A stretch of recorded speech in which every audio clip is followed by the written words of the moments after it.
Assalamualaikum warahmatullahi wabarakatuh. Video ini dibuat untuk memenuhi tugas Sistem Informasi Manajemen kelas B.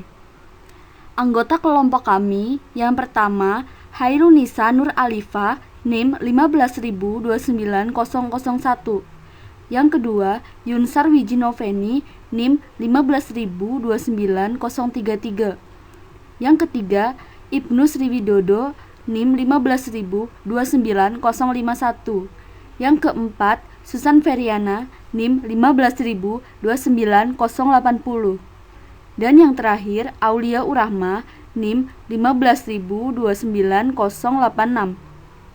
Sebelum beranjak ke video selanjutnya, dalam video ini kami memaparkan 2 jurnal mengenai pengambilan keputusan dalam sistem informasi manajemen.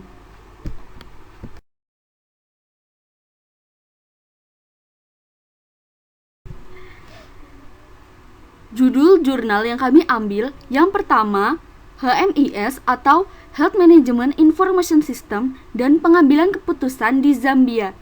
Memikirkan kembali solusi informasi untuk manajemen kesehatan kabupaten dalam sistem kesehatan terdesentralisasi. Judul jurnal yang kedua yaitu Keputusan Daerah untuk Kesehatan di Lingkungan Berpendapatan Rendah. Studi kasus tentang potensi data sektor publik dan swasta di India dan di Ethiopia.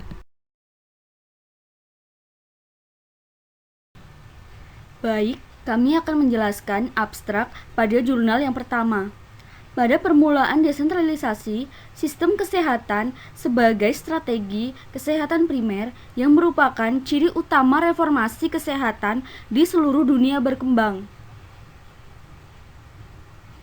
Logika yang mendasari adalah bahwa HMIS yang efektif dan efisien akan memberi informasi kepada manajer kesehatan daerah mengenai informasi yang dibutuhkan untuk membuat keputusan strategis yang efektif. Namun, argumen ini berakar pada teori manajemen dan keputusan normatif tanpa bukti empiris yang tegas. Abstrak pada jurnal yang kedua yaitu banyaknya negara berpenghasilan rendah dan menengah memiliki sistem kesehatan pluralistik di mana sektor swasta untuk nirlaba dan sektor nirlaba melengkapi sektor publik. Data yang dibagi lintas sektor dapat memberikan informasi untuk pengambilan keputusan di tingkat lokal. Di India dan di Ethiopia memiliki potensi besar untuk meningkatkan penggunaan data kesehatan untuk memandu pengambilan keputusan di kabupaten. Selanjutnya, kami akan menjelaskan mengenai latar belakang dari kedua jurnal. Latar belakang dari jurnal yang pertama adalah kesenjangan antara teori dan praktik, yang merupakan akar dari masalah ini pada dasarnya didefinisikan oleh cara informasi bermasalah di lingkungan organisasi.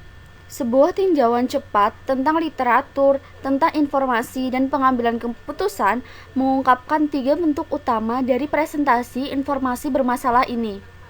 Selanjutnya, latar belakang dari jurnal yang kedua.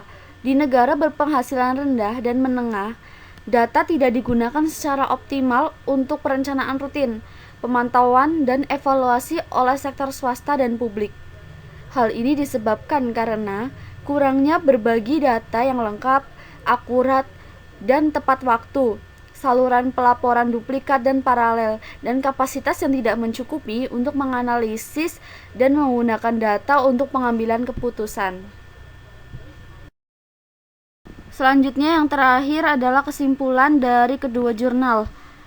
Kesimpulan dari jurnal yang pertama adalah dari perspektif sistem kesehatan desentralisasi.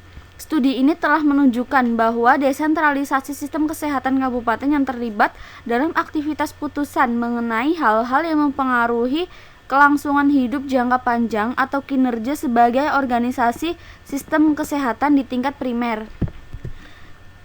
Penelitian ini juga menunjukkan bahwa berbagai bentuk informasi yang dibawa untuk menanggung di distrik pengambilan keputusan melalui saluran yang berbeda dan dari berbagai sumber dalam sistem kesehatan kabupaten. Jadi HMIS itu hanya sebagai salah satu dari saluran atau sumber. Kesimpulan dari jurnal yang kedua, studi ini membantu untuk memahami bagaimana di dua negara yang konteksnya berbeda, data kesehatan dipelihara, dihubungkan, digunakan, dan mengalir di dalam sistem kesehatan dan di berbagai sektor.